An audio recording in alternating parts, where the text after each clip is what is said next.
2021 Sydney test ஞாபகம் இருக்கா? சின்ன க்ளூ தரேன். ஹனுமா விஹாரி, ரவிச்சந்திரன் அஸ்வின் 40 ஓவருக்கு மேலே partnership, match saving draw and அந்த சீரீஸையே புரட்டி போடுற மாதிரி ஒரு நிகழ்வு.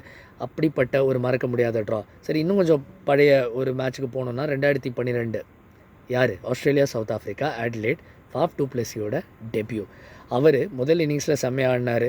டொமினிக்கு பதிலாக வந்த ரெண்டாவது இன்னிங்ஸில் ஒரு முக்கியமான 100 நீண்ட நேரம் ஆடினார். அண்ட் யார் மறக்க முடியும்? ஏபி டிவிலியர்ஸோட மேரத்தான் எஃபர்ட். இந்த மாதிரி டெஸ்ட் மேட்சோட கிரேட் எஸ்கேப்ஸ் நம்ம பார்த்துருக்கோம். டெஸ்ட் கிரிக்கெட்டோட வரலாற்றில் பல கிரேட் எஸ்கேப்ஸ். அதில் ஒரு முக்கியமான கிரேட் எஸ்கேப் இன்று நடந்தது ஓல்ட் ட்ராஃபர்டில். இந்தியா பொறுத்த வரைக்கும் எளிதான ஒரு காரியம் அல்ல. பட் அதற்கு நல்ல ஒரு துவக்கம் கொடுத்தாங்க சுப்மன் கில் மற்றும் KL ராகுல். நேற்றுக்கு 174க்கு 2 63 ஓவரில். இன்றைக்கி 90 ஓவர் ஆடணும், ஒரு திடகாத்திரமாக ஆடணும் அப்படின்னு பார்க்கும்போது நல்ல ஒரு துவக்கம் கொடுத்தாங்க. பட் அது நீண்ட நேரம் நிலைக்கல. நேற்றுக்கு அடித்த ரன்களுக்கு 14 ரன் ஆட் பண்ண நிலையில் பந்து ரொம்ப லோவாக கீப் ஆச்சு. பென் ஸ்டோக்ஸ் போட வந்தார். அண்ட் எஸ், நேற்றுக்கு போடாத பென் ஸ்டோக்ஸ் இன்றைக்கி வந்தார். 7 ஓவர் தொடர்ந்து போட்டு அதில் ஒரு விக்கெட்டும் எடுத்தார் KL ராகுல். அண்ட் அவர் ஒருவர் தான் விக்கெட் எடுக்கிறது போலவே இருந்துச்சு. மறுபக்கம் சுப்மன் கில்லுக்கு ஒரு ஏர்லி லைஃபும் கிடச்சிது. ஒரு கஷ்டமான சான்ஸ் தவற விடப்பட்டது.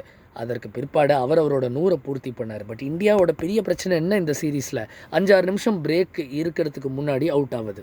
சுப்மன் கில்லும் வெளியில் போகிற ஒரு பால் 6 நிமிஷம் லஞ்சுக்கு முன்னாடி அதை துரத்தி போய் அடித்து ஆர்ச்சரிடம் அவர் இரையானார். இதற்கு பிற்பாடு யார் கூட்டணி?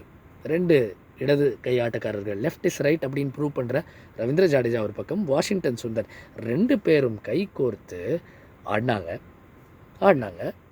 அடிக்கிட்டே இருந்தாங்க.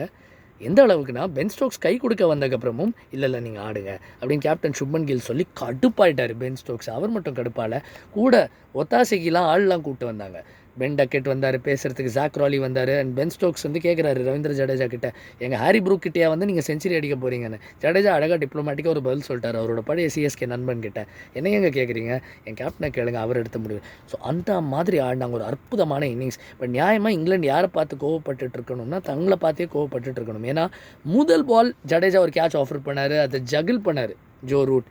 3rd டைம் அன்லக்கி, பந்து கீழே விழுந்தது. அதுக்கப்புறம் மேட்சும் அப்படியே கையை விட்டு போச்சு. அண்ட் இந்த ஒரு ட்ரா மாத்திரம் இல்லை, இந்தியாவுக்கு ஒரு பெரிய லைஃப் லைன்.